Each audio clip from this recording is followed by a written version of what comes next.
Sometimes the weight of losing someone you love can drive a man to walk through hell itself, just for one more chance to say goodbye.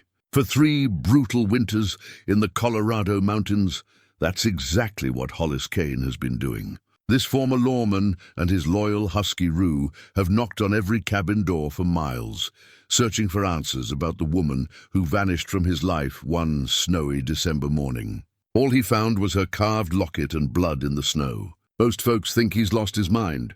Others whisper he's haunted by ghosts. But Hollis keeps walking, keeps knocking, keeps hoping that somewhere behind one of those wooden doors lies the truth about what happened to the only person who ever truly mattered to him. What happens when he finally finds the cabin he's been looking for? Before we jump back in, tell us where you're tuning in from.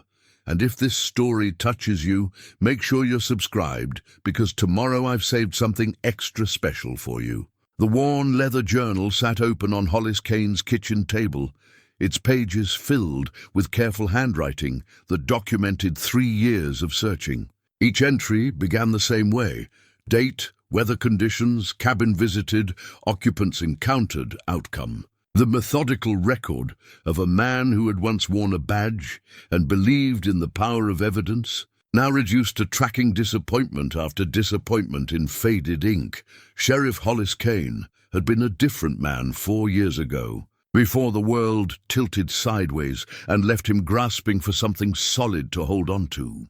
Back then, his days followed a comfortable rhythm in Silver Creek, a mountain town where folks still tipped their hats and knew each other's troubles. He'd worn the tin badge with quiet pride, not the kind that came from chasing glory, but the satisfaction of being useful to people who deserve protection from the harsh realities that sometimes wandered down from the high country. The badge sat in his desk drawer now, tarnished and forgotten, replaced by something far more precious: the memory of Sarah McKenna and the way she'd changed everything simply by walking into Mabel's diner on a Tuesday morning in late spring. Sarah had arrived in Silver Creek like morning mist, appearing so naturally that folks couldn't quite remember the exact moment she became part of their lives. She'd taken a job at the diner, served coffee with a smile that reached her unusual grey-green eyes, and rented the small apartment above the hardware store.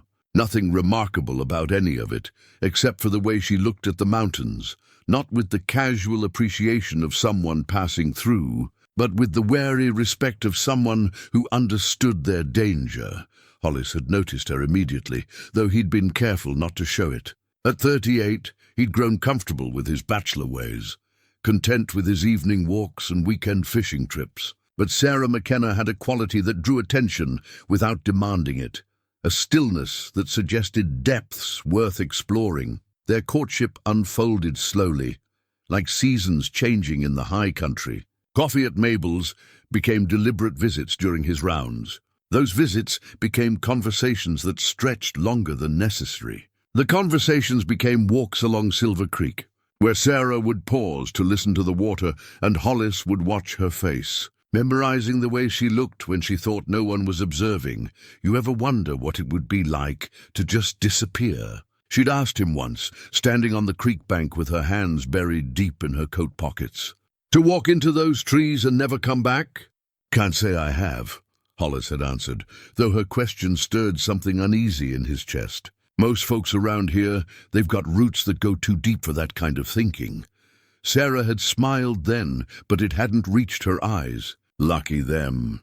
It took 6 months before she agreed to dinner at his cabin, another 3 before she let him kiss her properly, and nearly a year before she said she loved him back. By then, Hollis was already planning their future with the careful attention he brought to everything that mattered. He'd found the ring in Denver, a simple band with a small diamond that caught the light the way her eyes did when she laughed. Sarah had been the one to suggest getting a dog.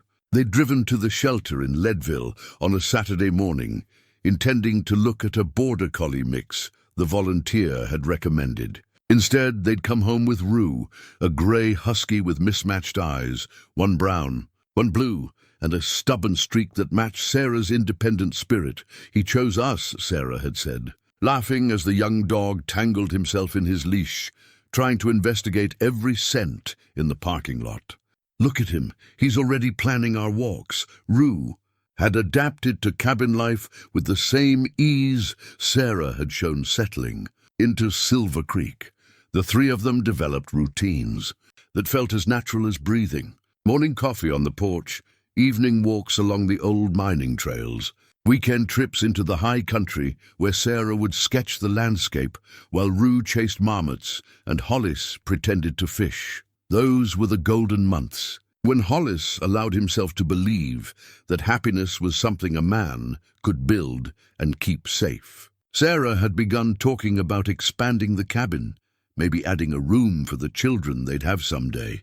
She'd planted a garden that spring, spending hours on her knees in the dark soil, coaxing life from the harsh mountain earth. This place could be something special, she'd told him, wiping dirt from her hands as she surveyed the neat rows of vegetables. A real home.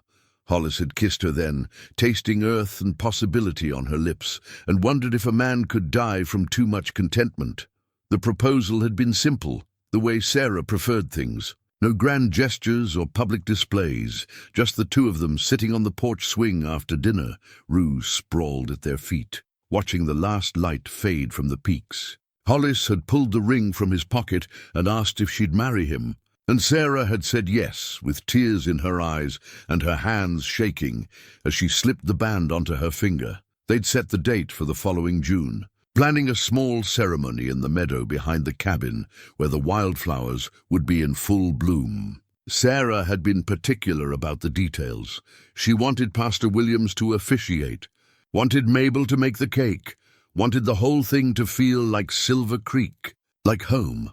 "I never thought I'd have this," she'd whispered to him one night in November, curled against his chest while a storm rattled the windows. A real life with someone who... She'd stopped herself, the way she sometimes did when conversations drifted toward her past. Someone who what? Hollis had asked, but Sarah had already fallen asleep, leaving him to wonder what she'd been about to say. December 15th had dawned clear and cold, the kind of morning that promised good weather for most of the day. Sarah had been up early, humming while she made coffee, excited about a trip to town to order flowers for the wedding. She'd kissed Hollis goodbye at the door, scratched Rue behind the ears, and promised to pick up supplies for the Christmas decorations they'd planned to hang that evening. "Love you," she'd called back to him as she climbed into her truck. Words that hung in the crisp air like visible breath. Those were the last words she'd spoken to him. When Sarah hadn't returned by dark, Hollis had driven every road between the cabin and town, his headlights sweeping the ditches and turnarounds where a vehicle might have gone off the pavement. He'd found her truck 2 miles from the cabin, parked perfectly normal beside the road, keys still in the ignition, her purse on the passenger seat with her wallet intact. The only signs of trouble were the carved wooden locket she'd worn every day since he'd known her, lying in the snow 10 feet from the driver's door, and the dark stains that had frozen into the white ground beneath it. Hollis had called in every favor, had brought in search teams and tracking dogs, had spent 3 weeks combing every inch of the surrounding wilderness. They'd found nothing. No trail, no evidence, no explanation for how someone could simply vanish from a lonely stretch of mountain road. The investigation had consumed his days and haunted his nights. He'd questioned every person in a 50-mile radius, had followed leads that led nowhere, had slowly watched hope drain from the faces of the volunteers who'd initially been so eager to help. By January, the official search had been called off. The case filed as an open missing person investigation with no active leads. That's when Hollis had started his own search, trading his badge and his old life for a worn leather journal and a quest that had no clear end. If the wilderness wouldn't give up Sarah's secrets, then he'd ask every human soul in these mountains until someone told him what had happened to the woman he loved. 3 winters had passed since that December morning, and Hollis Cain had become a different man entirely.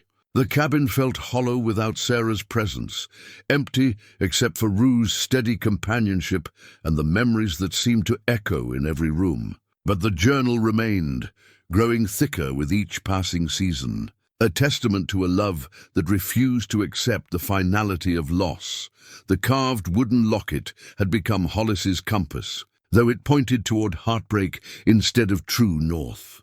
He carried it in his shirt pocket, feeling its weight with every step as he and Rue began their systematic canvass of the mountain settlements that first winter after Sarah's disappearance. January's cold cut through a man's bones like judgment. But Hollis welcomed the punishment. Physical pain was easier to bear than the hollow ache that had taken residence in his chest since that December morning. Rue seemed to understand their mission without explanation, falling into step beside Hollis as they approached each isolated cabin, each weather-beaten homestead scattered across the unforgiving landscape. Their method was simple and thorough. Hollis would knock, introduce himself as former Sheriff Cain, and ask if anyone had seen Sarah McKenna. He carried her photograph, the one from her wallet where she was smiling at, something just outside the camera's view, and he'd watch, faces carefully as people studied the image. The first dozen cabins yielded nothing but polite sympathy and offers of coffee that Hollis always declined. Folks remembered hearing about the missing woman, expressed their condolences, shook their heads when shown the photograph. Most suggested he should let the matter rest, that some mysteries weren't meant to be solved, that the mountains kept their secrets for good reason. But at the 13th cabin, an old trapper named Pete Hendricks studied Sarah's photograph for a long time before handing it back with trembling fingers. "Pretty woman," Pete had said, not meeting Hollis's eyes. "Shame what happened to her. What do you know about what happened?" Hollis pressed, sensing something beneath the old man's careful words. Pete had glanced around his small cabin, as if checking for listeners, then stepped outside, despite the bitter wind. "Some things a man sees, he wishes he hadn't. Some things he hears, he wishes would stay buried." Rue had growled low in his throat, a sound Hollis had never heard from the usually friendly dog. The husky's mismatched eyes were fixed on something in the distance, his body tense with an alertness that raised the hair on Hollis's neck. "Tell me what you saw." "Pete." The old trapper had worked his jaw like he was chewing tough meat, considering his words. "Might have seen a woman matching that description. Couple weeks before Christmas, maybe 3. She was walking the old mining road that leads up toward Widow's Peak. Walking. Her truck was found 2 miles from my cabin." "Didn't say she was alone," Pete replied. "Said I saw a woman. Didn't say nothing about who might have been encouraging her to take that particular walk." The implications hit Hollis like a physical blow. "You're saying someone took her?" "I'm saying a woman don't usually choose to walk 12 miles through snowdrifts in the middle of December unless she's got compelling reasons." Pete's weathered face had creased with something that might have been pity. "And I'm saying that some of the folks living up near Widow's Peak, they don't much care for questions about their business." Hollis had pressed for details, but Pete had clammed up, claiming he'd already said more than was wise. The old man had retreated into his cabin and refused to answer when Hollis knocked again, though smoke continued to rise from his chimney and shadows moved behind the covered windows. That night, encamped in a grove of aspen trees, with Rue pressed warm against his side, Hollis had studied his maps by firelight. Widow's Peak was a brutal climb even in good weather, accessible only by a narrow trail that switchbacked through deadfall and loose rock. Several cabins were marked in that area, most belonging to the kind of people who'd chosen isolation for reasons they didn't care to share. "What do you think, boy?" Hollis had asked, scratching behind Rue's ears. "Think Pete was telling the truth or just spinning tales to get rid of us?" Rue had whined softly and nuzzled closer, as if sensing the direction of Hollis's thoughts. The dog had loved Sarah with the pure devotion that only animals could offer, had waited by the door for weeks after her disappearance, expecting her return. If Sarah was somewhere up that mountain alive, or Hollis forced himself not to finish that thought. The next morning brought fresh snow and a wind that cut like broken glass. But Hollis packed his gear and began the climb toward Widow's Peak. The trail was treacherous, made worse by drifts that sometimes reached his waist and ice that turned every step into a calculated risk. Rue managed better, his thick coat and sure feet carrying him over terrain that left Hollis gasping and stumbling. 3 hours into the climb, they encountered their first cabin, a ramshackle structure that looked abandoned until smoke from the chimney proved otherwise. Hollis's knock was answered by a woman in her 50s, thin as a rail and suspicious as a cornered cat. "We don't get visitors up here," she'd said, keeping the door mostly closed and her hand on what looked like a rifle stock. "Especially not strangers asking questions. I'm looking for someone," Hollis had explained, showing Sarah's photograph. "A woman who might have come this way in December." The woman had barely glanced at the picture. "Don't know nothing about no missing woman. And if I did, wouldn't be my business to say." It was the same response at the next cabin and the one after that. A wall of deliberate ignorance that felt rehearsed, coordinated. By the time Hollis reached the 4th cabin, his patience was wearing thin and his suspicions were growing stronger. This cabin was different, newer construction, well-maintained, with expensive-looking snowmobiles parked under a lean-to shelter. The man who answered the door was younger than the others, maybe 40, with the kind of hard eyes that Hollis had learned to recognize during his years in law enforcement. Jacob Morse, the man had introduced himself, though his tone suggested the name might not be entirely genuine. "You're the fellow been asking around about some woman?" "That's right." "Sarah McKenna. She disappeared in December." Jacob had studied the photograph with more attention than the others had shown, but his expression remained carefully neutral. "Pretty thing. Shame to lose someone like that. You recognize her?" "Can't say I do. But then, we mind our own business up here. Find it works better that way." Jacob's smile held no warmth. Less complications.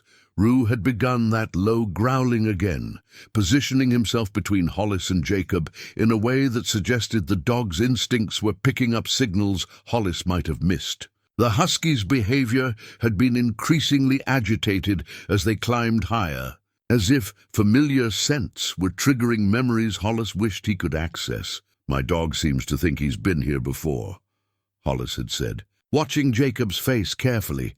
Dogs get confused in new territory. All these pine trees probably smell the same to him. But Jacob had taken a step backward, and his hand had moved closer to the rifle Hollis could now see, leaning against the doorframe. The conversation had ended there, with polite but unmistakable warnings about the dangers of traveling alone in winter weather, and suggestions that Hollis might want to head back down the mountain before the afternoon storms rolled in.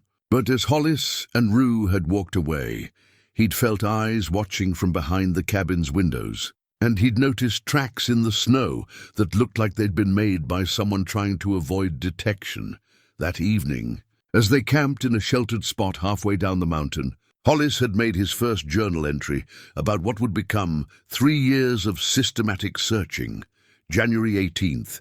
Clear, cold. Visited 4 cabins near Widow's Peak. General hostility and evasion. Jacob Morse at the uppermost cabin showed recognition when shown S's photograph, though he denied it. Rue's behavior suggests familiarity with the area. Pete Hendricks may have seen S walking toward this region. Need to return when weather improves and investigate more thoroughly, as he'd written. Rue had pressed against his side and whined softly, the sound carrying a note of distress that went straight to Hollis's heart. The dog understood somehow that they were looking for Sarah, that she was supposed to be with them but wasn't, that the world had become wrong in a way that couldn't be fixed by loyalty or patience or love. "We'll find her." "Boy," Hollis had promised, though the words tasted like ashes in the cold air. "However long it takes, wherever she is, we'll find her." But even then, some part of him had wondered if finding her would bring the peace he sought, or if some discoveries were too terrible to survive. The mountains held their secrets closely, and 3 winters of searching had taught Hollis that some doors, once opened, could never be closed again. The hand-drawn map, spread across Hollis's kitchen table, told a story of obsession marked in careful X's and meticulous notes. Each symbol represented a door knocked, a conversation attempted, a hope disappointed. By the time the second winter began, The map resembled a military campaign more than a search for a missing person. Martha Kellum had been the first person to offer genuine kindness instead of polite dismissal. Her cabin sat in a sheltered valley 15 miles west of Silver Creek, surrounded by aspens that turned the autumn landscape into something from a painting. She'd opened her door on a November afternoon when the first serious snow was beginning to fall, taken one look at Hollis and Rue standing on her porch, and invited them inside without waiting for explanations. "You're the man looking for that missing woman," she'd said, setting coffee to brew while Rue settled gratefully by her wood stove. "Heard about you from folks in town. Been wondering when you'd make it out this way." Martha was perhaps 60, with silver hair braided down her back and the kind of practical competence that came from living alone in country that didn't forgive mistakes. Her husband had died in a mining accident 5 years earlier, but she'd chosen to stay in their cabin rather than move to town, supporting herself with quilting and the occasional hunting guide work for city folks who wanted an authentic mountain experience. "I don't suppose you knew Sarah McKenna," Hollis had said, settling into the chair she indicated while accepting the coffee with grateful hands. "Can't say I did personally, but I heard plenty about her. Small communities like ours, news travels faster than wildfire." Martha had studied Hollis with shrewd eyes. "Also heard you gave up your badge to go looking for her. That tells me something about the kind of love you two shared." The directness of her observation had caught Hollis off guard. Most people danced around the subject of his search, treating it like an embarrassing obsession they were too polite to criticize openly. Martha's matter-of-fact acceptance felt like absolution he hadn't known he needed. "She was everything to me," he'd admitted, the words coming easier than they had in months. "Is everything to me. Until I know what happened, I won't stop looking." Martha had nodded as if this made perfect sense. "Course you won't. A man doesn't walk away from love like that. Question is, you prepared for whatever you might find?" It was a question that haunted him more with each passing day. As winter deepened and his search expanded, Hollis began encountering stories that chilled him worse than the mountain cold. Martha had been the first to mention them, sitting by her fire on that November evening, while snow gathered against the windows. "There have been others," she'd said quietly, refilling his coffee cup. "Women who've gone missing in these mountains over the years. Not often, maybe one every couple years, but enough to make a pattern if you're paying attention." "What kind of pattern?" "Always women traveling alone. Always found abandoned vehicles with no sign of struggle. Always during winter months when the search gets called off faster." Martha's voice had carried the weight of accumulated sorrow. "Most folks assume they wandered off and got lost in the cold. But I've lived in these mountains my whole life, and I know the difference between getting lost and getting taken." The implications had settled over Hollis like a heavy blanket. "You think someone's been taking women?" "I think there are men in these mountains who've learned that winter makes a good accomplice. Storm covers tracks, cold kills scent trails. Snow buries evidence until spring melt, if there's anything left to find by then." Rue had raised his head from his place by the fire, ears pricked, as if he understood the conversation. The dog had been different since their trip to Widow's Peak, more alert, more protective. Sometimes Hollis caught him staring into the distance, with an intensity that suggested he was remembering something important, something connected to Sarah. "Your dog's got good instincts," Martha had observed, watching Rue's behavior. "Animals pick up on things we miss. He knows this is dangerous territory." Over the following weeks, as Hollis expanded his search pattern to include more remote settlements, he began collecting the stories Martha had mentioned. A woman from Denver whose car was found near Kenosha Pass 3 winters earlier.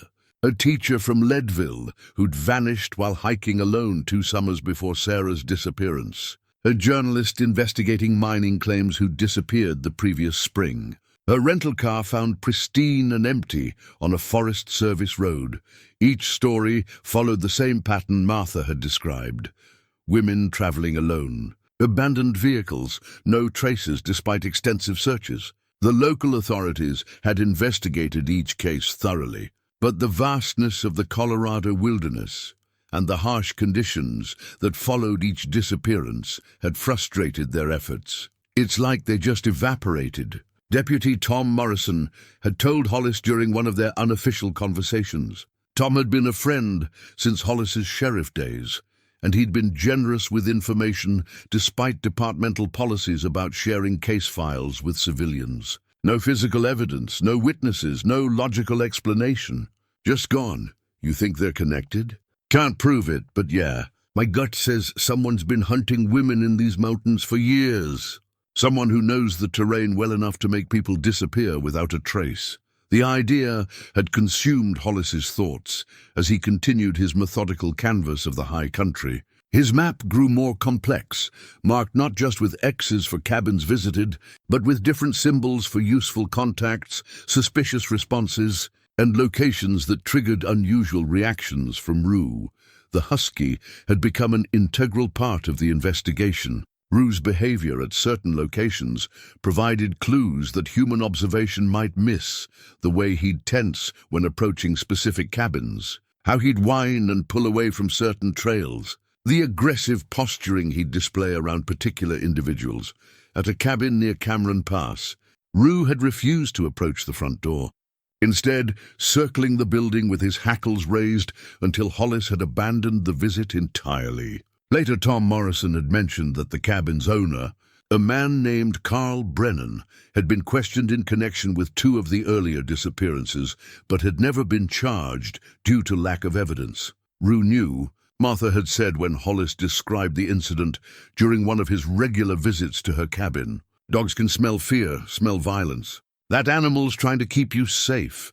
The relationship with Martha had become a lifeline during those dark winter months. Her cabin served as a base camp for his extended searches, and her practical wisdom helped him process the increasingly disturbing information he was gathering. She fed him when he forgot to eat, provided medical attention when the harsh conditions took their toll, and offered the kind of straightforward companionship that didn't require explanations or justifications. "You're wearing yourself down to bone," she'd observed one evening in February, watching him update his map with the day's disappointing results. "What happens to that woman if you kill yourself looking for her?"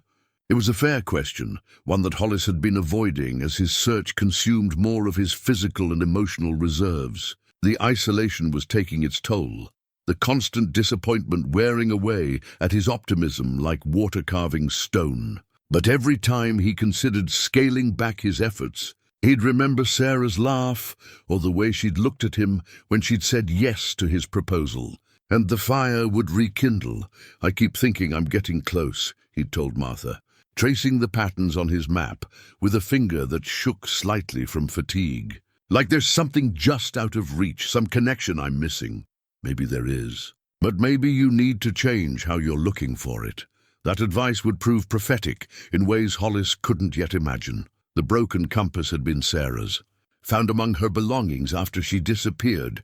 Hollis carried it now as a reminder that sometimes losing your way was the only path to truth. As the second winter deepened into its harshest months, he began to realize that his methodical search might be leading him further from answers rather than closer to them. The physical toll was becoming undeniable. Hollis had lost 20 pounds since beginning his quest, his clothes hanging loose on a frame that had once been solid muscle and comfortable confidence. His hands shook when he was tired.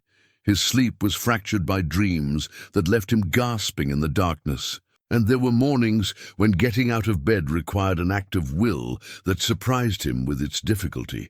Rue wasn't faring much better. The husky's thick coat and natural endurance had served them well through 2 brutal winters, but even his remarkable resilience had limits. The dog moved more slowly now, his breathing labored after long climbs, his usual enthusiasm dampened by exhaustion and the stress of their endless searching. "You 2 are running yourselves into the ground," Martha had told him bluntly during one of his visits to her cabin. "What good are you going to be to that woman if you're too worn out to think straight when you finally find her?" But Hollis couldn't slow down, not when each new lead felt like it might be the one that broke the case open. The Brennan family had provided just such a lead, though not in the way he'd expected. He'd found their cabin tucked into a grove of pine trees near the headwaters of the Arkansas River, a substantial log structure that suggested prosperity unusual for the remote location. The family had been welcoming in a way that immediately set them apart from the suspicious responses he'd grown accustomed to. "Of course, we remember Sarah McKenna," Emma Brennan had said, inviting Hollis and Rue inside for coffee and fresh bread. "Sweet girl. Helped us out of a jam a couple years back when our youngest took sick." Emma was a sturdy woman in her 50s, with graying hair and the kind of calm competence that came from raising children in difficult country. Her husband, Frank, worked timber contracts in the National Forest, and their 3 grown children had all settled within a day's ride of the family cabin. Sarah knew about healing, Frank had added, settling his considerable bulk into a chair that creaked under his weight. Had knowledge of plants and such that you don't usually find in young folks.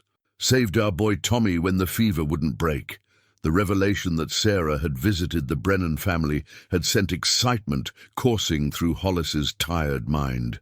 Finally, someone who had actually known her, who could provide details about her life that might explain her disappearance. "When was this?" he'd asked, pulling out his worn notebook to record the information. "Must have been 2 summers before she went missing," Emma had replied thoughtfully. "July, maybe August. She was hiking alone, which seemed odd for a woman in those days, but she handled herself well enough. Hiking alone. She told me she'd never done much outdoor recreation before coming to Silver Creek."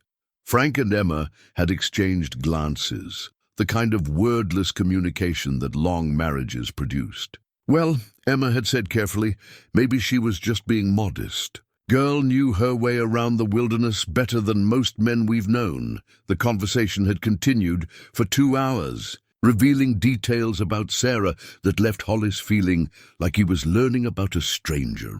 According to the Brennans, Sarah had possessed extensive knowledge of wilderness survival, had carried gear that suggested serious backcountry experience, and had demonstrated medical skills that went far beyond basic first aid.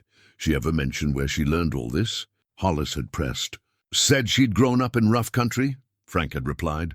"Didn't elaborate much, but she had the look of someone who'd seen hard times. You know the type, careful around strangers, always checking her surroundings, never quite relaxed even when she was being friendly. You think she was running from something?" Another of those meaningful glances between husband and wife.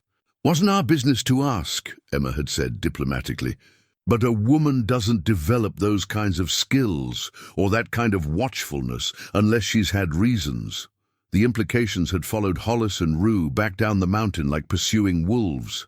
Sarah had lied to him, not about important things perhaps, but about fundamental aspects of her identity. The woman he'd fallen in love with, the woman he'd planned to marry, had been someone other than who she'd claimed to be. That night, camped in the shelter of a rock overhang while snow fell steadily outside, Hollis had forced himself to reconsider everything he thought he knew about Sarah McKenna. Her reluctance to talk about her past, her occasional moments of hypervigilance, her surprising competence in practical matters that should have been foreign to a diner waitress from back east. "What weren't you telling me, Sarah?" he'd asked the darkness, while Rue pressed warm against his side.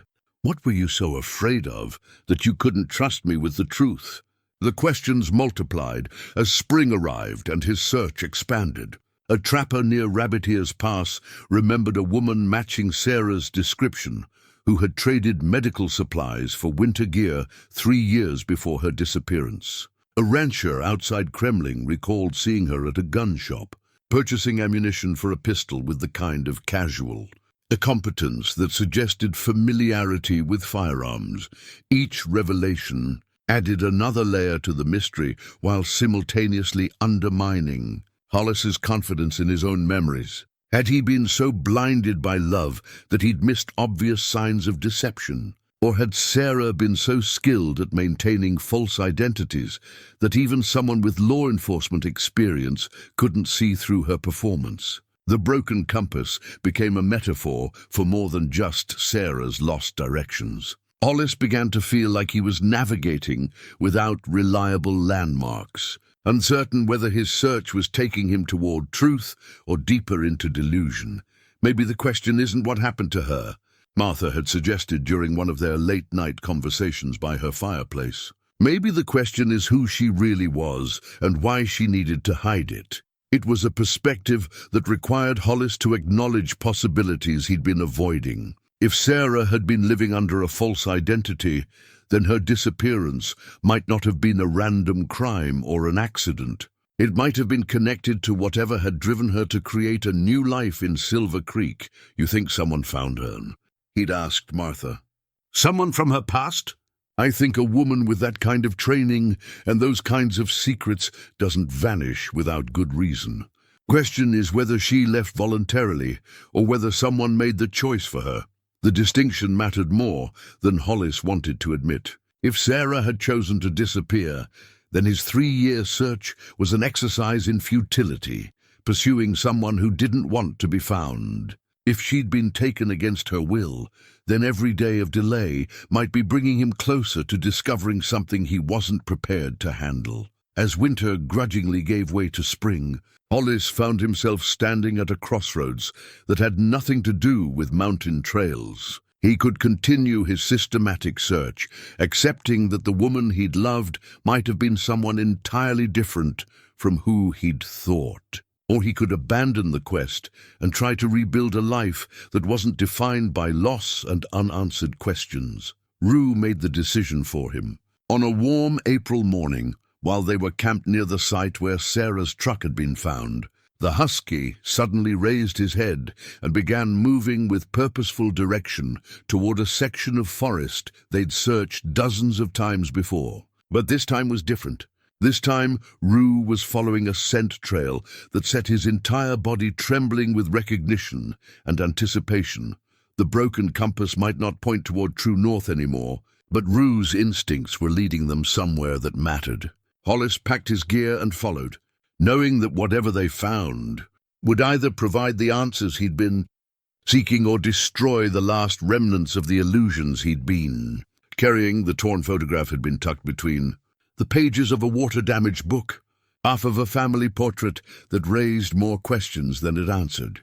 Hollis found it in an abandoned cabin near Timberline, a structure so remote that reaching it required 2 days of hiking through terrain that would challenge even experienced mountaineers. As the third winter approached, Hollis had become something of a ghost himself, moving through the high country with the single-minded determination of a man who had nothing left to lose. His contact with civilization had dwindled to occasional visits with Martha and infrequent trips to Silver Creek for supplies. Most folks had stopped asking about his search, treating him with the careful politeness reserved for the walking wounded. Rue had aged visibly during their years of wandering. The husky's muzzle showed gray now, and his once boundless energy had given way to the measured pace of an older dog who understood the value of conserving strength. But his devotion remained absolute, his willingness to follow Hollis into increasingly dangerous territory, a testament to loyalties that transcended human understanding. The abandoned cabin had been a lucky discovery, if luck was the right word for finding evidence of tragedy. They'd been following a game trail that seemed to lead nowhere when Rue had suddenly veered off the path, drawn by some scent or instinct that Hollis couldn't detect. The structure had been invisible from more than 50 yards away, tucked into a natural depression and overgrown with mountain shrubs that provided perfect camouflage. "Someone wanted this place to stay hidden," Hollis had muttered, pushing through the undergrowth that partially blocked the doorway. The cabin's construction was recent enough to suggest it had been built within the last decade, but rough enough to indicate that concealment had been more important than comfort. Inside, the single room showed signs of recent habitation despite the apparent abandonment. A wood stove still held partially burned logs. Dishes sat stacked beside a hand pump sink, and clothing hung from pegs driven into the log walls. But everything was covered with the fine layer of dust that accumulates when human presence stops disrupting the natural order. Rue had immediately begun a systematic investigation of the space, his nose working overtime as he catalogued scents that told stories Hollis could only guess at. The dog's behavior suggested familiarity, but also distress. He'd whine softly while investigating certain areas. His tail held low in a way that indicated anxiety rather than excitement. The torn photograph had been Hollis's most significant discovery, though its meaning remained frustratingly unclear. The image showed a family group, parents and 3 children, posed in front of what looked like a government building. But the photograph had been deliberately torn in half, leaving only the mother and 1 child visible, while removing whatever or whoever had occupied the right side of the frame. The woman in the photograph bore a striking resemblance to Sarah, though her hair was darker and her expression held a hardness that Hollis had never seen in his fiancée's face. The child beside her was perhaps 10 years old, a girl with serious eyes and the kind of rigid posture that suggested familiarity with formal occasions. "Is this you, Sarah?" Hollis had asked the empty cabin, studying the photograph by lamplight while Rue dozed fitfully beside the cold stove. "Is this who you were before Silver Creek?" Other items in the cabin suggested a life lived in careful preparation for departure. Multiple sets of identification documents were hidden in a coffee can, each bearing different names, but all featuring photographs of the same woman. Sarah McKenna was among them, along with Elena Rodriguez, Mary Catherine Walsh, and Jennifer Ann Parks. Each identity was complete with social security cards, driver's licenses, and credit cards in various stages of use and expiration. The implications were staggering. Sarah hadn't simply been hiding her past. She'd been systematically creating and discarding identities with the kind of professional competence that suggested either criminal activity or law enforcement training. The woman Hollis had loved and planned to marry had been living a life so deeply constructed that every aspect of their relationship might have been calculated deception, but other evidence in the cabin told a different story. A journal hidden beneath loose floorboards contained entries that revealed genuine emotion and internal struggle. The handwriting was Sarah's, though the content described experiences and fears that she'd never shared with Hollis. March 15th, 3 months in Silver Creek now. Starting to feel safe for the first time in years? The sheriff seems like a good man, and I find myself wanting to trust him with more than I should. Dangerous thinking. I can't forget what happened to the others who let their guard down. June 8th, Hollis asked me about my family today. I lied again, told him they were all dead. In a way, it's true. The person I was before is dead, and the family I had exists only in memories I can't afford to revisit. But the lies are getting harder to maintain, especially when he looks at me like I'm something precious. September 22nd. I think I'm falling in love with him, which is the most foolish thing I could possibly do. Love makes you vulnerable, makes you want to share truths that could get people killed. But watching him work, seeing how he cares about the people in this town, I start to imagine what it might be like to stop running. The entries painted a picture of a woman caught between genuine emotion and calculated survival. Someone who desperately wanted the normal life she'd built with Hollis, but who understood that her past made such happiness impossible. Doc Harrison had provided another piece of the puzzle when Hollis finally worked up the courage to ask direct questions about Sarah's medical history. The old physician had been reluctant to discuss patient confidentiality, but Hollis's desperation and their long friendship had eventually loosened his tongue. She came to me twice during her time in Silver Creek, Doc had admitted, settling into his office chair with the weariness of a man who'd seen too much human suffering. Once for a routine checkup, and once for something that wasn't routine at all. What kind of something? She had scars, Hollis. Old ones, professional ones. The kind you get from somebody who knows how to use a knife for persuasion rather than killing. Doc's weathered hands had trembled slightly as he reached for his coffee, and she had a tattoo that she wanted removed. Small thing on her wrist looked like numbers. Numbers. Government style. The kind they use for identification in certain situations. Doc had met Hollis's eyes with a look that conveyed understanding without requiring explicit explanation. I didn't ask questions, and she didn't volunteer answers. But that woman had been through things that most people don't survive. The revelation that Sarah had been marked and scarred by experiences she'd never shared added new dimensions to Hollis's growing understanding of who she really was. The woman he'd known as Sarah McKenna had been someone in hiding, someone who'd chosen their isolated mountain community because it offered the kind of anonymity that meant survival. But if Sarah had been in witness protection or fleeing from criminal associates, then her disappearance took on entirely different implications. Instead of being a random victim, she might have been found by people who'd been hunting her for years. The blood in the snow and the abandoned truck might not have been evidence of abduction, but of assassination carried out by professionals who knew how to make people vanish without traces. As autumn painted the high country in shades of gold and crimson, Hollis found himself facing a truth that changed everything he thought he'd been searching for.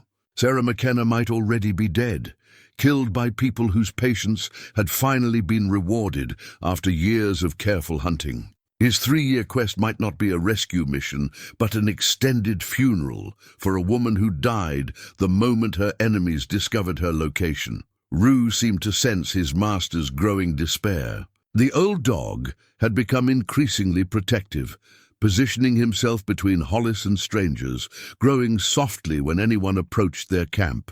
It was as if the husky understood that they were no longer just searching for Sarah, but had become targets themselves simply by asking the right questions in the wrong places. The torn photograph remained Hollis's most tangible clue, but it also represented everything he didn't know about the woman he'd loved. Who were the missing people from the right side of the image? What kind of life had required such careful documentation and systematic deception? And most importantly, was there anyone left who remembered Sarah not as an identity to be discarded, but as a person worthy of mourning? Winter was coming again, the 4th since Sarah's disappearance, and Hollis could feel his own strength beginning to fail. The years of searching had worn him down to something barely recognizable, a hollow man driven by obsession rather than hope. But he couldn't stop. Not when every new discovery suggested that Sarah's story was larger and more dangerous than he'd ever imagined. The mountains held their secrets closely, but Hollis was beginning to understand that some secrets were worth killing for, and that his methodical search had brought him close enough to the truth to make him expendable. The question was whether he'd find Sarah before her enemies found him, or whether the coming winter would claim 2 more victims to add to the high country's collection of unsolved mysteries. The blood-stained handkerchief lay crumpled in Hollis's palm like a promise of violence. He'd found it snagged on a low branch near the old mining road, its white cotton fabric marked with rust-colored stains that could only be one thing. After 3 years of searching, it was the first physical evidence that Sarah's disappearance had involved bloodshed. The discovery had changed everything about Hollis's approach to his investigation. Where once he'd knocked politely on doors and accepted evasive answers with frustrated resignation, he now pressed harder, asked more direct questions, and refused to be dismissed by people whose nervous behavior suggested they knew more than they were admitting. The transformation hadn't gone unnoticed by local law enforcement. Deputy Morrison had cornered him outside Mabel's diner during one of his increasingly rare visits to Silver Creek, his expression carrying the kind of official concern that Hollis recognized from his own days wearing a badge. "You're making people nervous." "Hollis," Tom had said, settling his considerable bulk onto the bench beside his former colleague. "Getting reports about you acting aggressive, making accusations. Some folks are starting to wonder if you've lost your objectivity about this whole situation." "Maybe objectivity isn't what's needed here," Hollis had replied, fingering the handkerchief through his shirt pocket. Maybe what's needed is someone willing to push hard enough to get real answers. And maybe what's needed is for you to accept that some cases don't get solved. Some people don't get found. Tom's voice had carried the weight of 20 years in law enforcement, the accumulated wisdom of a man who'd learned when to let go. You're chasing ghosts, and it's turning you into something your Sarah wouldn't recognize, but Hollis couldn't let go. Not when every instinct developed during his years as a sheriff told him he was finally getting close to the truth. The blood-stained handkerchief was proof that Sarah's disappearance hadn't been voluntary, that someone had hurt her badly enough to leave traces despite their obvious skill at making people vanish. His aggressive new approach had yielded results, though not the kind he'd hoped for. At a cabin near Copper Mountain, the owner had met him at the door with a loaded shotgun and instructions to leave immediately or face the consequences. Near Breckenridge, a man named Carl Brennan had threatened to call the authorities if Hollis continued harassing decent folks with his crazy theories. But it was Marcus Bell who represented the real danger. Though Hollis hadn't understood that until it was almost too late. He'd first encountered Bell at a roadhouse near Fairplay, an establishment that catered to the kind of men who preferred their business conducted away from official scrutiny. Bell had been playing poker in the back room, a lean man in his 40s with the kind of cold eyes that Hollis had learned to recognize during his law enforcement career. "You're the fellow been asking questions about that missing woman," Bell had said, not looking up from his cards as Hollis entered the smoky room. "Sarah something or other? Sarah McKenna. You know something about her?" Bell had smiled without warmth. "No, she was prettier than she was smart.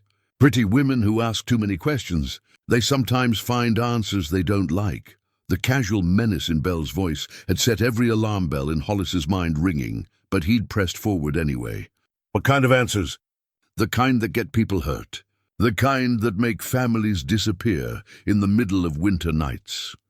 Bell had finally looked up, his gaze carrying the flat indifference of a predator evaluating prey. Smart folks learn to mind their own business.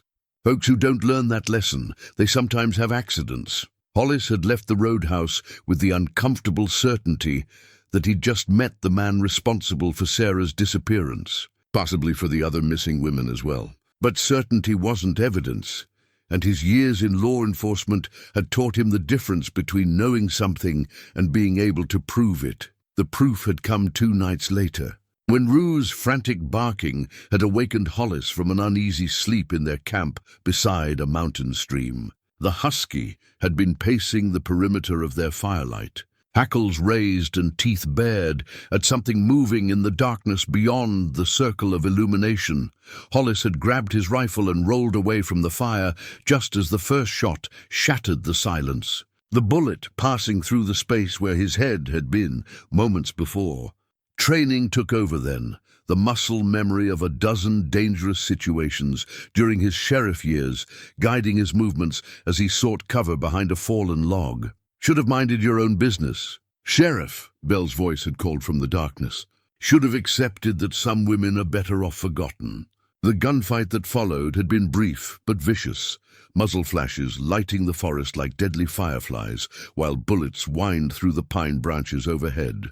Bell had brought backup, 2 other men who moved with military precision through terrain they obviously knew well. But Hollis had advantages they hadn't counted on: desperation, intimate knowledge of the specific terrain from months of camping in the area, and a dog whose loyalty transcended the normal bounds of canine devotion. Rue had made the difference, attacking one of Bell's companions with a ferocity that Hollis had never witnessed from the normally gentle animal. The husky's assault had disrupted their coordinated attack long enough for Hollis to gain a better position, turning the ambush into a running firefight that stretched through 2 miles of forest. When dawn finally broke over the high country, one of Bell's men was dead and the other was wounded badly enough to require immediate medical attention. Bell himself had escaped, but not before making it clear that Hollis's investigation had crossed lines that certain people considered uncrossable. "This isn't over," Bell had shouted from a rocky outcrop beyond rifle range. "You want to know what happened to your woman? Keep pushing. and you'll find out firsthand. The threat had followed Hollis and Rue back to Martha's cabin, where they'd recuperated while Hollis tried to process the implications of what had happened. Someone had been willing to commit murder to prevent him from learning the truth about Sarah's disappearance, which meant his 3-year search had finally struck close enough to matter. "They tried to kill you," Martha had said, cleaning a graze on Hollis's shoulder where one of Belle's bullets had found its mark. "That tells me you're asking the right questions. Getting close to answers they don't want revealed. But being close to the truth wasn't the same as having it. And Hollis knew that Belle's next attempt would be more carefully planned, more difficult to survive. The man had resources and backup that suggested connections beyond simple criminal activity. Whatever Sarah had been involved in, whatever she'd been running from, it was big enough and dangerous enough to justify ongoing violence against anyone who got too close. Rue had been wounded too. A deep gash along his ribs, where one of the attackers had managed to connect with a knife before the dog's teeth found his throat. The injury would heal, but it served as a reminder that Hollis's obsession was putting more than just his own life at risk. "Maybe it's time to walk away," Martha had suggested, watching Hollis tend to Rue's bandages. "Maybe Sarah's past is too dangerous for anyone to dig up and survive. But walking away would mean accepting that Sarah's killers would never face justice, that other women might disappear into the same network of violence that had claimed her. It would mean admitting that love wasn't strong enough to overcome the kind of organized evil that could make people vanish without consequences. The blood-stained handkerchief had become more than evidence. It was a promise that Hollis intended to keep no matter what it cost him. Sarah McKenna, or whatever her real name had been, deserved better than to be forgotten by a man who claimed to love her. She deserved the truth and the justice that should follow from it. As winter approached once again, Hollis knew he was facing a decision point that would define the rest of his life, however long that might be. He could continue his search, knowing that Belle and his associates would escalate their efforts to stop him, or he could abandon Sarah's memory to the mountains and try to build something resembling a normal life from the ashes of his obsession. Rue made the choice for him, as he had so many times before. The old dog's eyes held a determination that matched his master's, a refusal to abandon the search that had defined their existence for 3 long years. Whatever dangers lay ahead, they would face them together, as they had everything else since that terrible December morning when their world had changed forever. The identity papers were hidden in a place only someone who truly knew Sarah would think to look inside the false bottom of the jewelry box where she'd kept her grandmother's ring. Hollis found them 3 days after the gunfight with Belle's men. While searching the cabin, they'd shared for anything that might explain why professional killers were willing to commit murder to keep her secrets buried. The documents changed everything he thought he knew about the woman he'd loved. Sarah McKenna had never existed. The woman who'd served coffee at Mabel's diner, who'd planned their wedding for the meadow behind their cabin, who'd kissed him goodbye on that December morning 3 years ago, had been Elena Vasquez, a federal witness whose testimony had dismantled one of the most dangerous criminal organizations in the Southwest. The witness protection file was comprehensive, detailing a life that read like something from a crime novel. Elena had been married to Miguel Vasquez, a mid-level operator in the Herrera cartel who'd made the fatal mistake of skimming money from his employers. When the cartel had discovered his theft, they'd made an example of him that involved 3 days of torture and a death, brutal enough to serve as a warning to others who might consider similar betrayals. Elena had witnessed her husband's murder from a hiding place in their attic, had watched while cartel soldiers dismembered the man she'd married and scattered his remains as a message to anyone else who might be tempted by easy money. But she'd also seen faces, had overheard names and locations, had absorbed enough information to bring down the entire network if she could be convinced to testify. The FBI had found her 2 days later, catatonic with shock and terror, clutching their 18-month-old daughter in a closet while the house burned around them. The child hadn't survived the smoke inhalation, another casualty of her father's greed and her mother's courage. Elena had traded her testimony for a promise that the men who'd killed her family would face justice. And for 3 years, she'd lived under federal protection while prosecutors built their case. But witness protection had its limitations, especially when the enemies involved had resources that rivaled small governments. The Herrera cartel had connections throughout law enforcement, informants who could track federal witnesses despite the government's best efforts to hide them. Elena's cover had been blown 6 months before the trial was scheduled to begin, forcing her to run from the very people who'd promised to keep her safe. That's when Sarah McKenna had been born, a carefully constructed identity designed to hide Elena Vasquez in a place where cartel soldiers were unlikely to look. Silver Creek had been perfect for the purpose, remote enough to discourage casual investigation, but populated enough to provide cover for someone who needed to blend into a community without attracting attention. The plan had worked for almost 2 years. Elena had found peace in her role as Sarah, had allowed herself to believe that love might be possible even for someone carrying secrets that could get people killed. She genuinely cared for Hollis, had imagined a future where Eleanor's past couldn't reach Sarah's present. But the cartel had never stopped looking, and they'd finally found her. The final document in the file was a letter addressed to Hollis, written in Sarah's careful handwriting, but signed with Elena's real name. She'd hidden it in the jewelry box as insurance, hoping he'd never need to read it, but knowing he deserved the truth if something happened to her. My dearest Hollis, if you're reading this, then my past has finally caught up with me, and the life we built together has ended in the way I always feared it would. I know you have questions, and you deserve answers, even though the truth will hurt more than the lies I've been telling. My name is Elena Vasquez, not Sarah McKenna. I've been running from people who want me dead because I witnessed things that could destroy them. I came to Silver Creek to hide, but I stayed because I fell in love with you in a way that made me forget why hiding was necessary. I never meant for you to be involved in this. I thought I could keep my 2 worlds separate, thought love might be strong enough to overcome the violence I was carrying. I was wrong, and I'm sorry for putting you in danger by being selfish enough to want happiness I didn't deserve. The men who killed my first husband, who murdered my daughter, they found me in December. They gave me a choice: come with them voluntarily and die quickly, or force them to hunt me through Silver Creek with the risk that innocent people might be hurt in the crossfire. I chose to go with them, but I left clues, hoping you'd understand that I didn't abandon you willingly. I don't know if I'll survive whatever they have planned for me, but I need you to know that every moment we shared was real. Sarah McKenna might have been a lie, but the love she felt for you was the truest thing in Elena Vasquez's broken life. Don't try to find me, Hollis. Don't try to avenge me if I'm dead. These people are too dangerous, too connected, too willing to kill anyone who threatens them.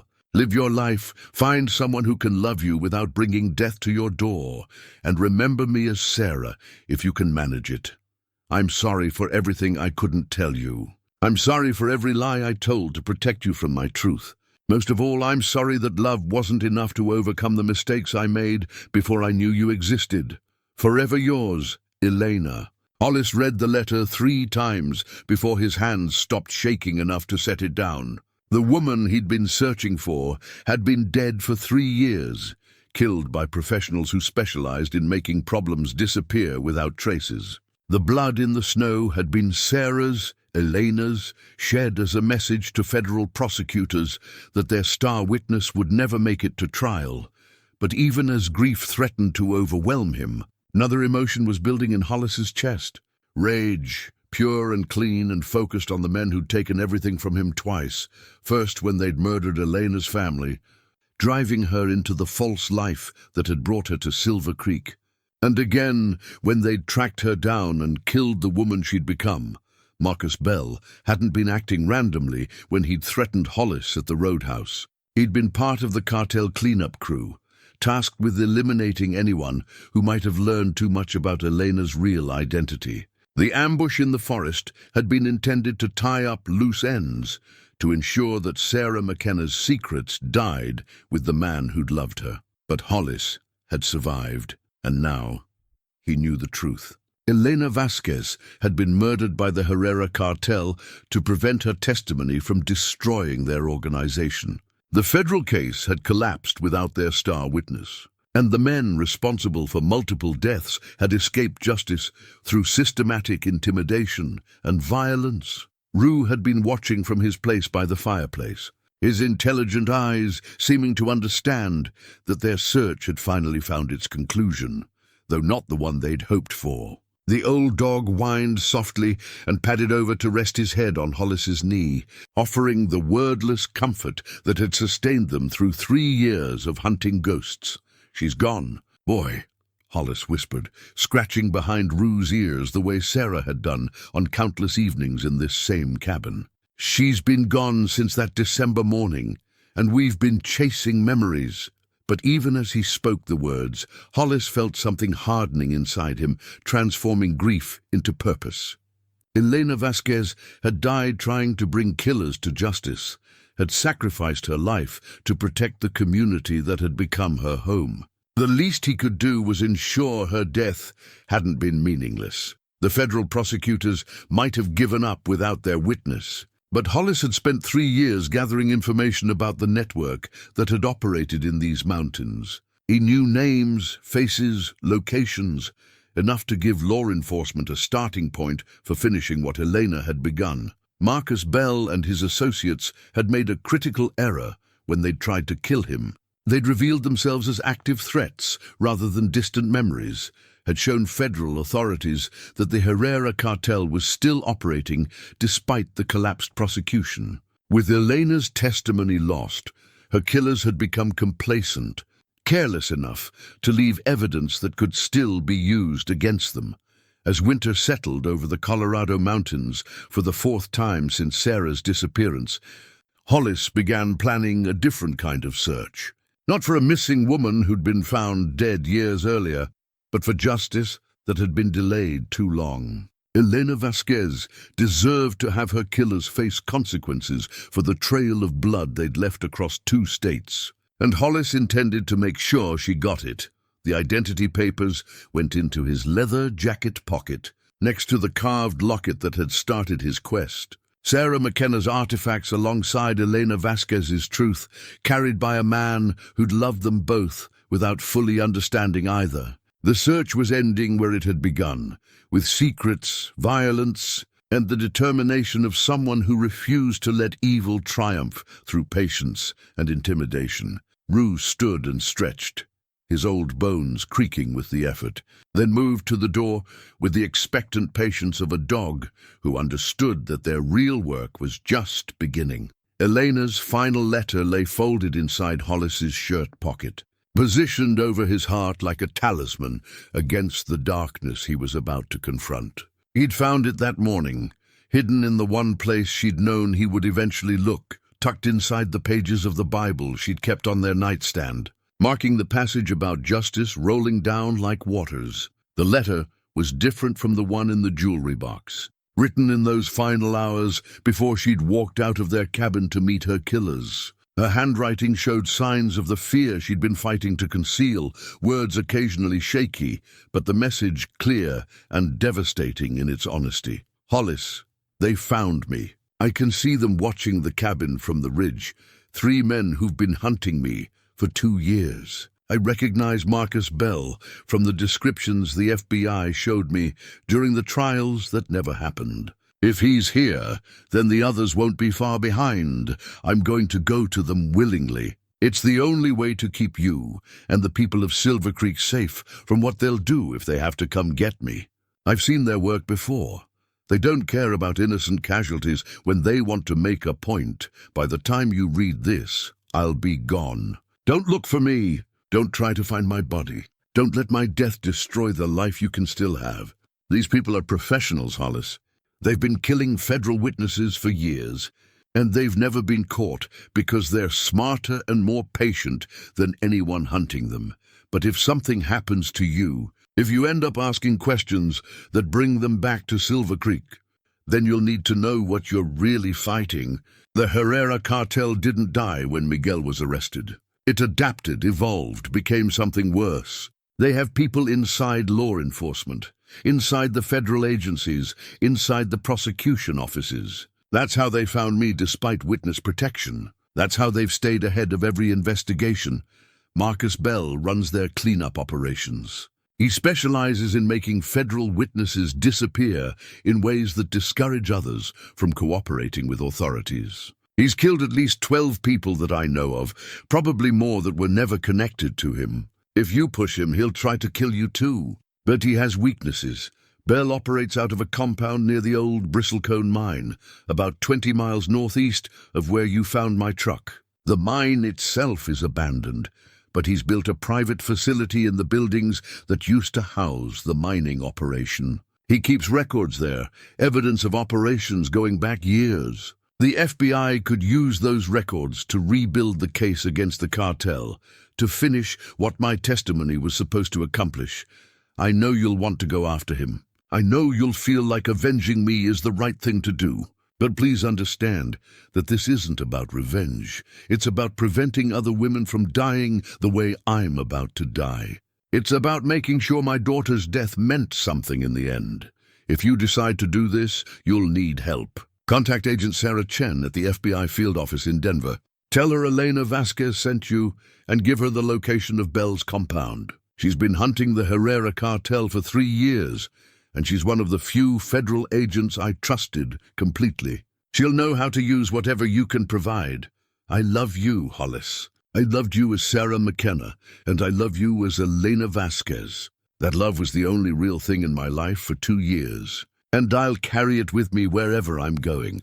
Don't let them win by destroying yourself, trying to save someone who's already lost. Elena. The letter had been accompanied by a detailed map of the area around Bristlecone Mine, showing access routes, defensive positions, and the approximate layout of the compound Bell had built in the abandoned mining facilities. Elena had been preparing for this confrontation long before her enemies had found her, gathering intelligence with the thoroughness of someone who understood that knowledge was the only weapon that might prove effective against superior numbers and resources. Agent Sarah Chen had been exactly what Elena's letter had promised, a federal investigator who'd been frustrated by the collapse of the cartel prosecution and eager for any opportunity to rebuild the case. She'd met with Hollis at a safe house outside Denver, bringing resources and expertise that transformed his personal quest into a legitimate law enforcement operation. Elena Vasquez was going to be our star witness, Agent Chen had explained, studying the map and documents Hollis had provided. Her testimony would have taken down not just the Herrera cartel, but the network of corrupt officials who've been protecting them. When she disappeared, we knew she'd been killed, but we could never prove it. Now you can.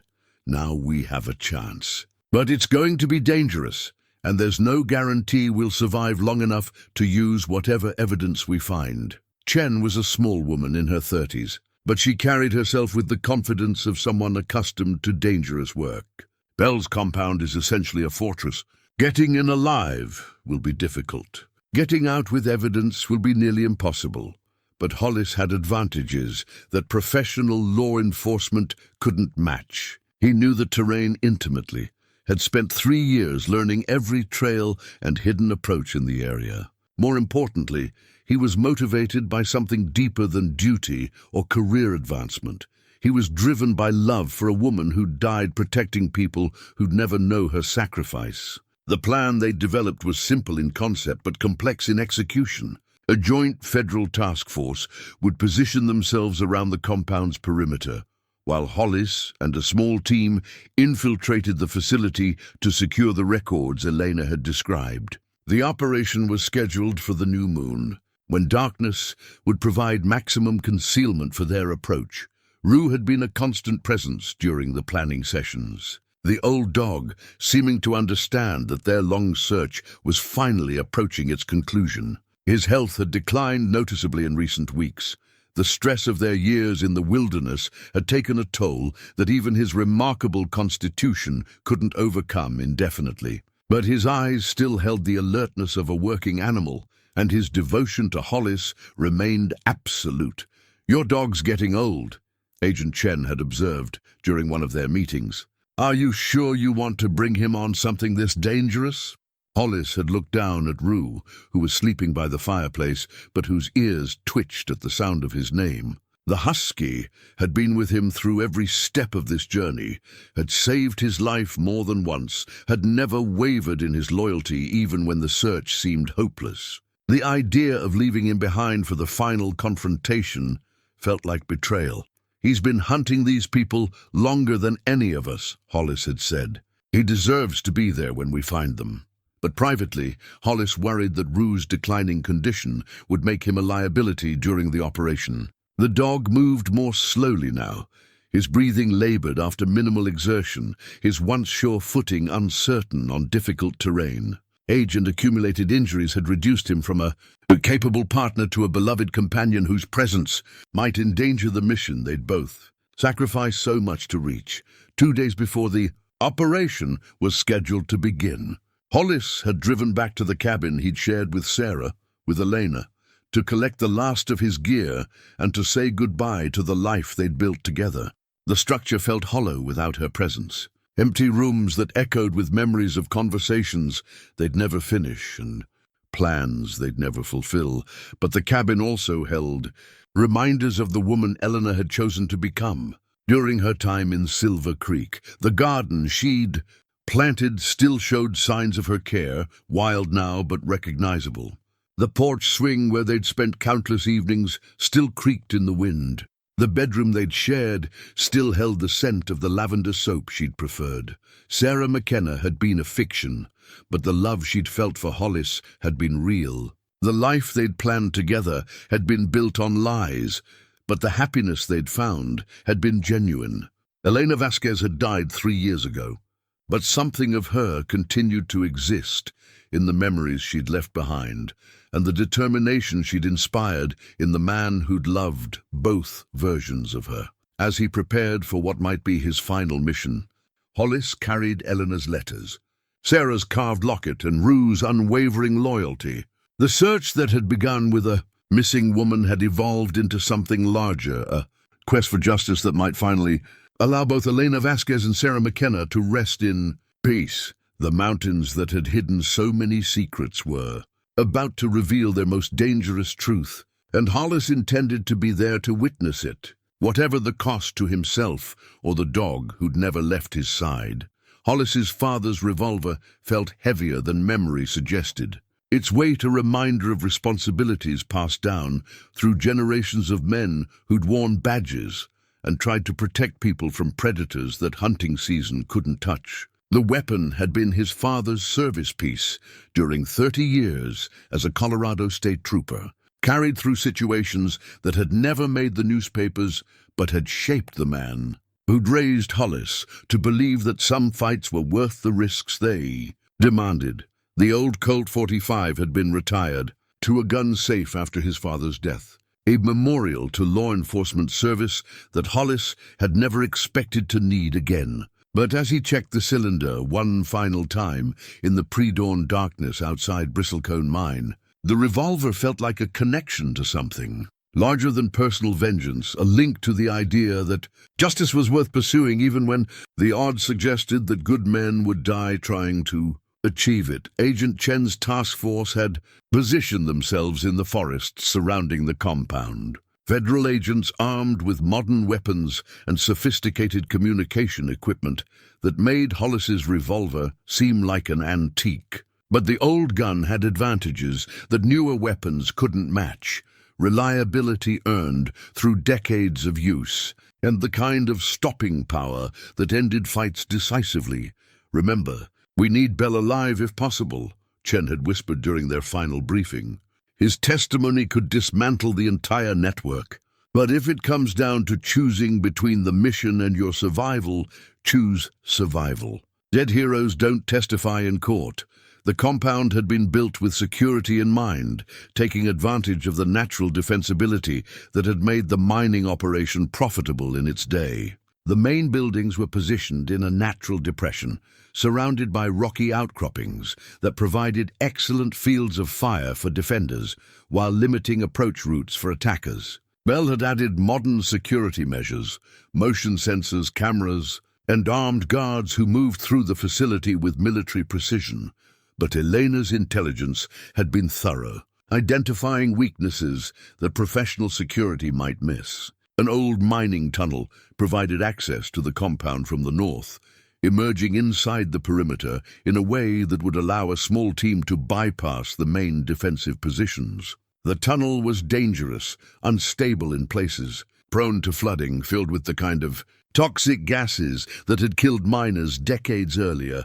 But it offered the only approach that wouldn't trigger immediate detection. Rue had insisted on coming despite his declining condition, the old dog's determination overriding Hollis's concerns about his ability to handle the physical demands of infiltration. As they crawled through the narrow tunnel, breathing air that tasted of earth and old death, Rue's panting seemed unnaturally loud in the confined space. But his loyalty remained absolute, his willingness to follow Hollis into danger unchanged by age or accumulated injuries.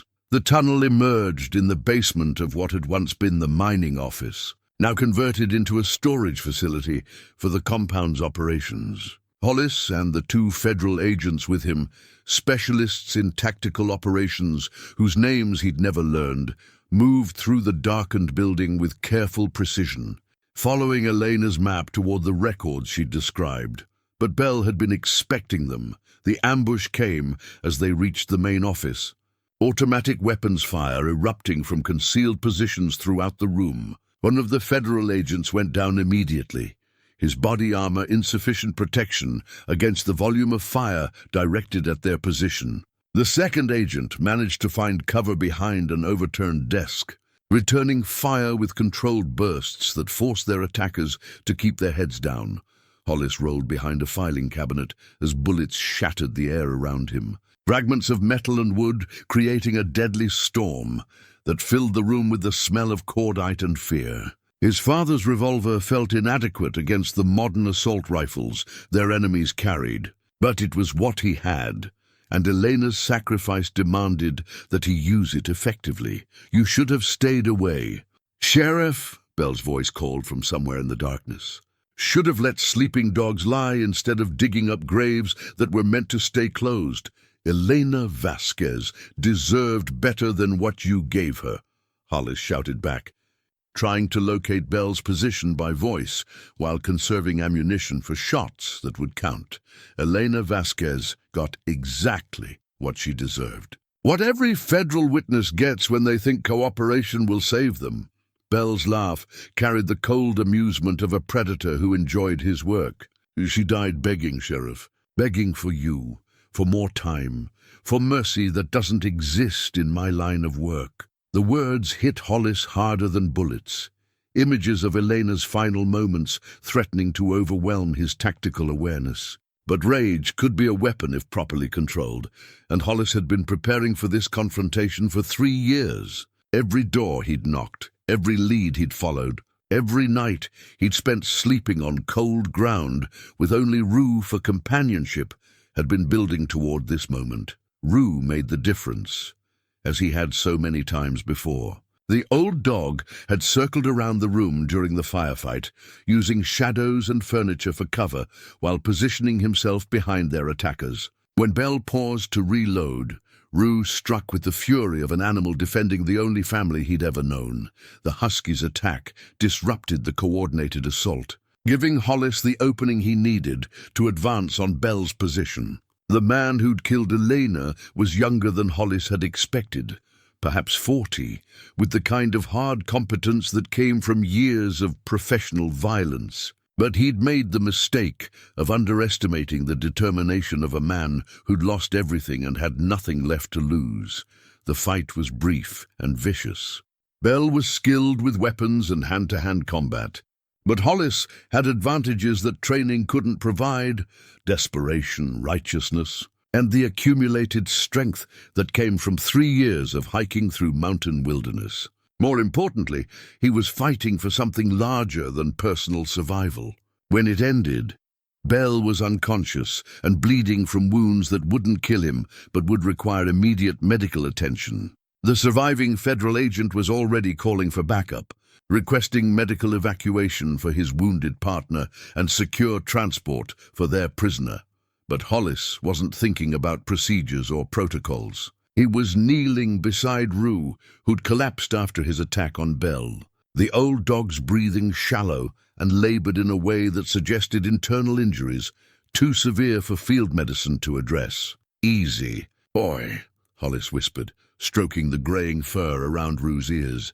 "Easy now. You did good. You did real good." Rue's mismatched eyes, one brown, one blue, focused on Hollis's face with the intelligence that had made him such an effective partner during their years of searching. The dog's tail moved slightly, a weak attempt at the enthusiastic wagging that had greeted Hollis every morning for the past 7 years. "I know, boy. I know you're tired."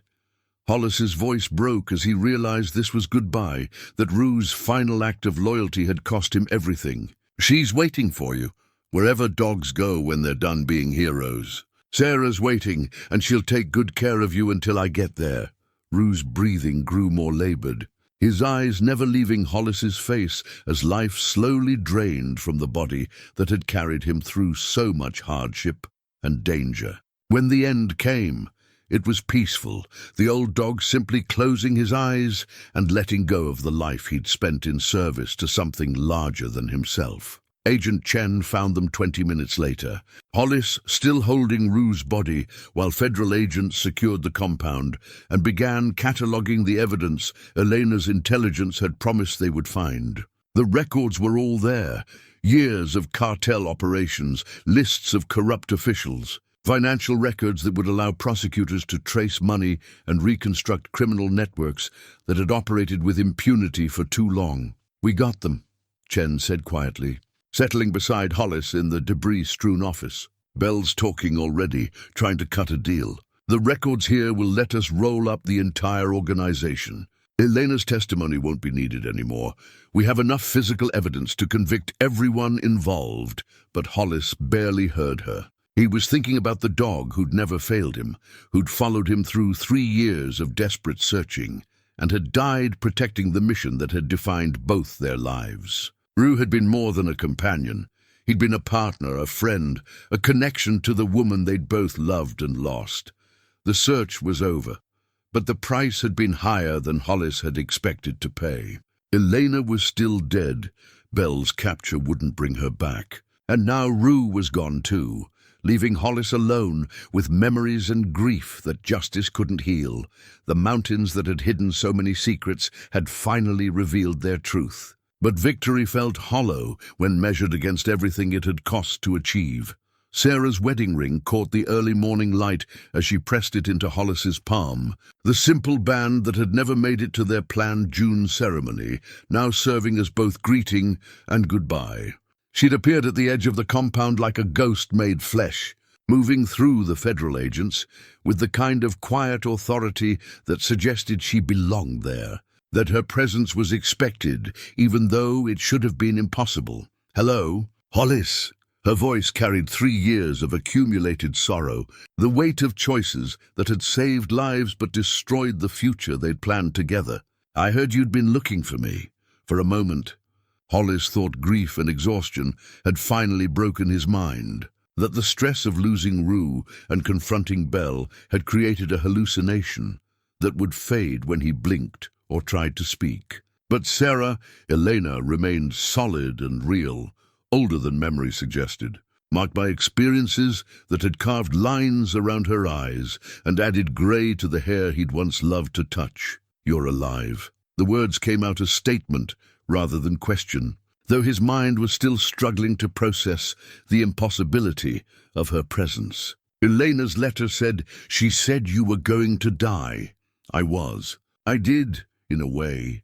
Elena settled onto a piece of debris beside him, close enough that he could smell the familiar scent of lavender soap she'd always preferred. Sarah McKenna died that December morning, just like I wrote in the letters. But Elena Vasquez survived long enough to finish what she'd started.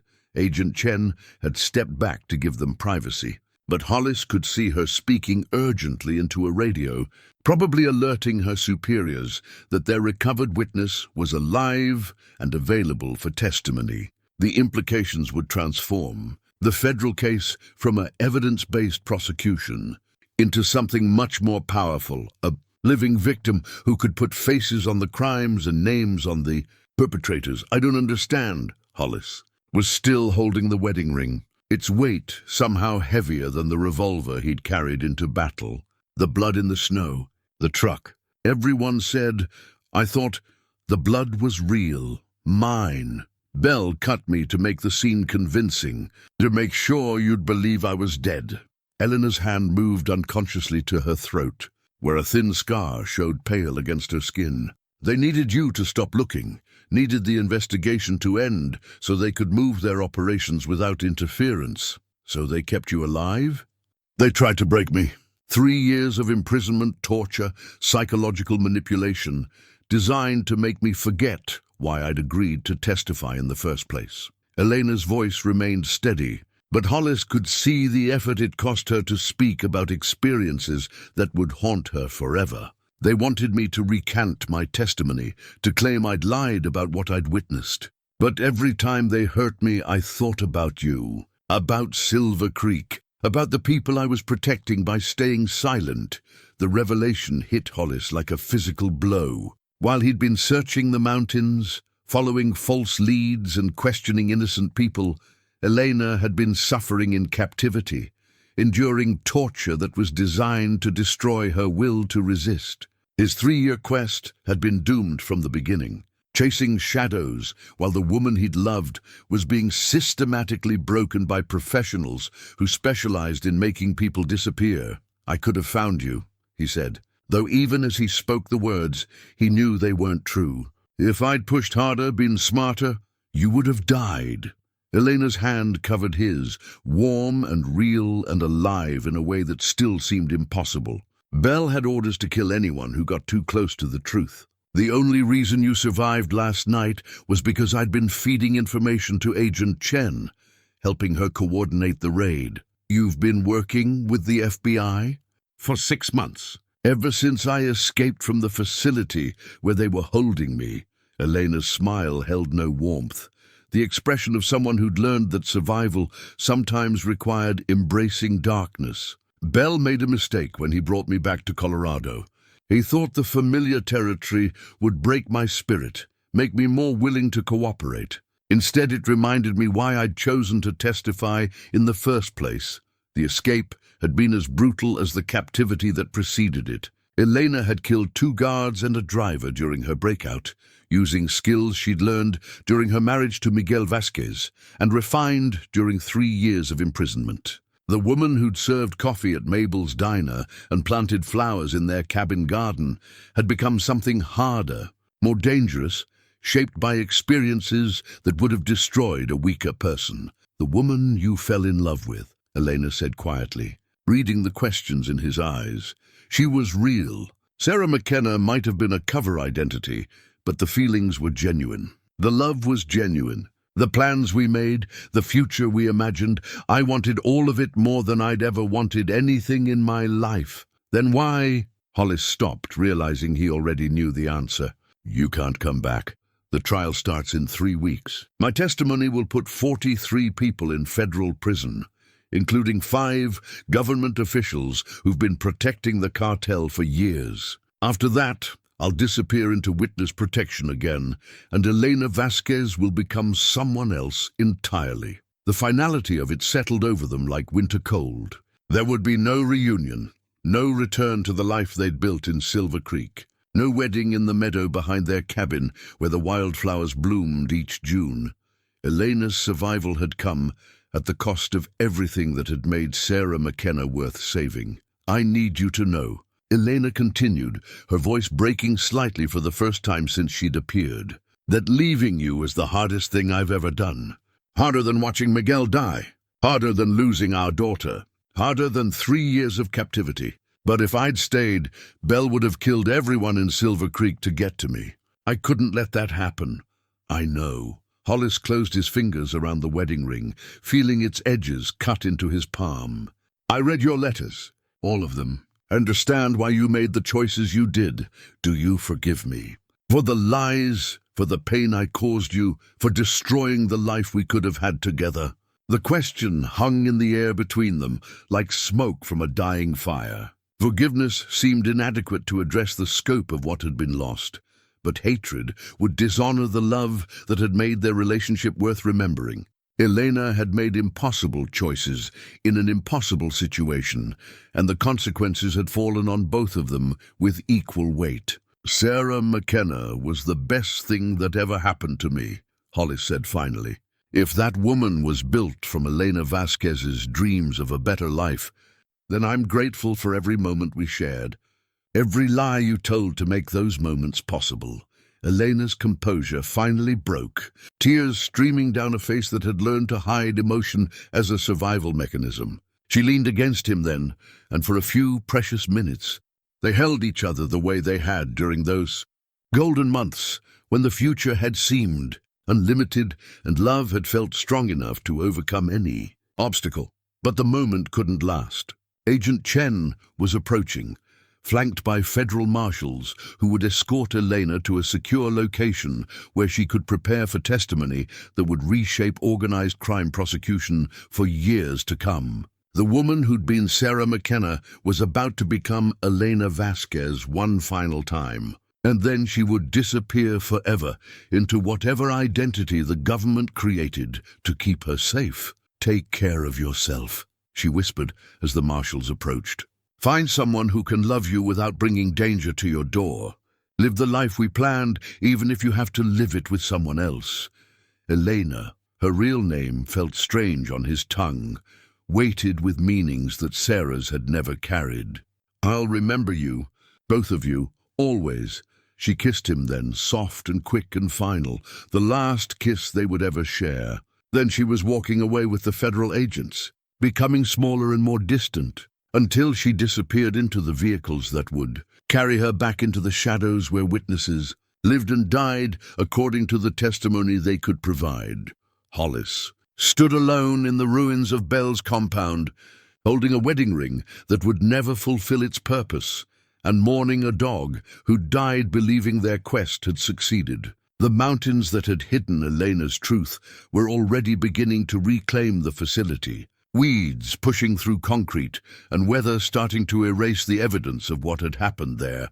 The search was over, but the finding had brought more endings than beginnings. The new puppy's collar gleamed bright red against his black and white coat, a splash of hope in a world that had been painted grey for too long. Hollis had found the border collie mix at the same shelter in Leadville, where he and Sarah had discovered Rue 7 years earlier.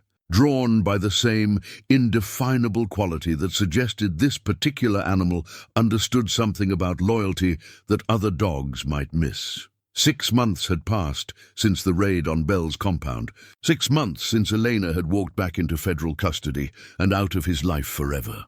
The trial had been a sensation, her testimony dismantling not just the Herrera cartel, but the network of corruption that had protected them for years. 43 convictions, including 3 federal agents and 2 prosecutors who'd been selling witness information for more money than their government salaries could provide. Marcus Bell had received life without parole. His cooperation in exchange for avoiding the death penalty, revealing the locations of 17 other victims whose families could finally have closure.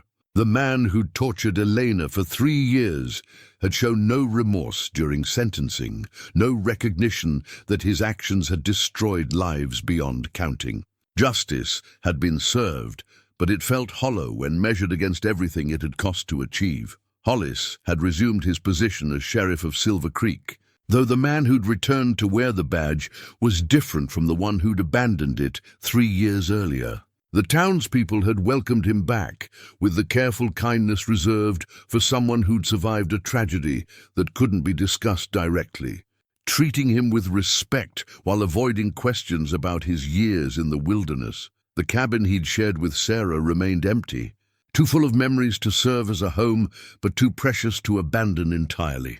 He'd moved into a small apartment above the hardware store, close enough to his old life to maintain continuity, but distant enough to avoid the constant reminders of what he'd lost. Sometimes he visited the cabin to tend Sarah's garden, now wild, but still recognizable, keeping alive the memory of someone who'd believed in the possibility of creating beauty in harsh places. Rue's grave occupied a place of honor beside the cabin, marked with a simple stone that read, "Faithful Friend," in letters deep enough to survive mountain winters. Hollis visited regularly, bringing reports on cases solved and crimes prevented, maintaining conversations with a partner who'd earned the right to know how their work continued in his absence. The young dog, Scout, he'd decided to call him, showed promise of developing into the kind of companion that law enforcement required. He was intelligent, eager to please, and possessed of the alertness that suggested he'd inherited the working instincts his breed was known for. But he wasn't Rue, would never be Rue, and that was perhaps as it should be. Some partnerships were irreplaceable, meant to exist once and then live on in memory rather than attempted repetition. "He's got good instincts," Martha had observed, watching Scout investigate her cabin with the thoroughness of a dog, taking his responsibilities seriously. Different from Rue, but good in his own way, Martha had become a regular presence in Hollis's new life. Their friendship deepened by shared experience and mutual understanding of what survival sometimes cost. She'd been the first person to suggest that healing might require accepting help rather than pursuing solitude, that grief could be honored without becoming a permanent residence. "You're different now," she'd told him during one of their conversations by her fireplace. "Harder in some ways, but also more settled. Like you've made peace with truths that used to tear you apart." It was an accurate observation. The search for Sarah had taught Hollis things about himself that peacetime law enforcement had never revealed. That love could survive deception. That justice was worth pursuing even when it brought no personal satisfaction. That some forms of loyalty transcended the boundaries that normally defined human relationships.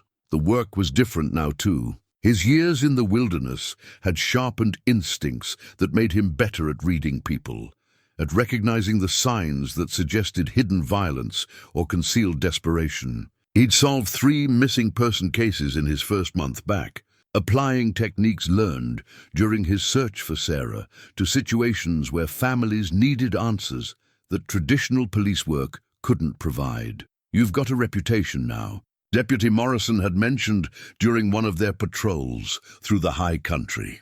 "People from other counties are asking for your help with cases their own departments can't crack. Word is, you've got a special talent for finding people who don't want to be found." But Hollis's most important case remained unfinished in a way that would probably never be resolved. Somewhere in the federal witness protection system, Elena Vasquez was living another carefully constructed life, carrying memories of their time together while building relationships that could never approach the depth of what they'd shared. The woman who'd been Sarah McKenna existed now only in the hearts of people who'd known her, a ghost who'd left more impact on the world than most flesh-and-blood citizens could claim. The letters he'd written to her over the past 6 months remained unsent, stored in the same desk drawer where he'd once kept her photograph. Not because he didn't want her to read them, but because the security requirements of witness protection meant that any contact could endanger the life she'd fought so hard to preserve. Love sometimes meant accepting separation so complete that even well-intentioned communication became a form of betrayal. Scout padded over to rest his head on Hollis's knee, a gesture that echoed Rue's habits while remaining distinctly his own. The young dog had never known Sarah, would never carry the complex loyalties that had driven his predecessor through 3 years of desperate searching. But he offered something that Hollis had forgotten he needed, the possibility of forming new bonds that honored the past without being imprisoned by it. "What do you think, boy?" Hollis asked, scratching behind Scout's ears the way Sarah had done with Rue on countless evenings in their cabin. "Think we can make this work? Think we can do some good together?" Scout's tail wagged with enthusiastic approval, the response of a dog who'd found his purpose in the partnership that law enforcement provided. He couldn't replace Rue any more than another woman could replace Sarah, but he could offer companionship and loyalty that made the future seem possible rather than simply endurable. As autumn painted the Colorado mountains in shades of gold and crimson, Hollis found himself standing at the edge of a different kind of search, not for someone who'd been lost, but for a way of living that could honor what he'd learned while embracing what he might still become. The scars would always remain, the memories would never fade, and some part of him would always wonder if Elena was safe in whatever life the government had created for her protection. But healing didn't require forgetting. And moving forward didn't mean abandoning the love that had defined the most important years of his life. Sarah McKenna had been real in every way that mattered, and the lessons she'd taught him about courage, sacrifice, and the price of justice would guide him through whatever cases the future might bring. The mountains that had hidden so many secrets were already preparing for another winter, snow beginning to dust the highest peaks with the promise of challenges to come. But Hollis no longer faced those challenges alone. He had Scout's companionship, Martha's friendship, and a community that needed the skills he'd developed during his years of searching for truths that others might prefer to leave buried. The badge on his chest caught the afternoon light as he walked back toward town, carrying the weight of authority that he'd earned through sacrifice rather than appointment. Behind him, Scout trotted with the confident gait of a dog who knew his place in the world and approved of what he'd found there. The search was over, but the work continued. Some mysteries were solved through persistence and courage, others through accepting that love could survive even the most complete forms of loss. Hollis had learned both lessons, and he carried them forward into a future that remained unwritten but no longer seemed impossible to face. In the distance, Silver Creek sparkled in the fading light, a community that had watched one of its protectors disappear into obsession and welcomed him back as something stronger than what he'd been before. The story that had begun with a woman's disappearance was ending with a man's return to the world of the living, scarred but intact, ready to serve justice in whatever form it might require. Scout barked once, a sound of pure contentment that echoed across the valley like a promise that some endings were also beginnings, that some losses prepared the heart for discoveries yet to come.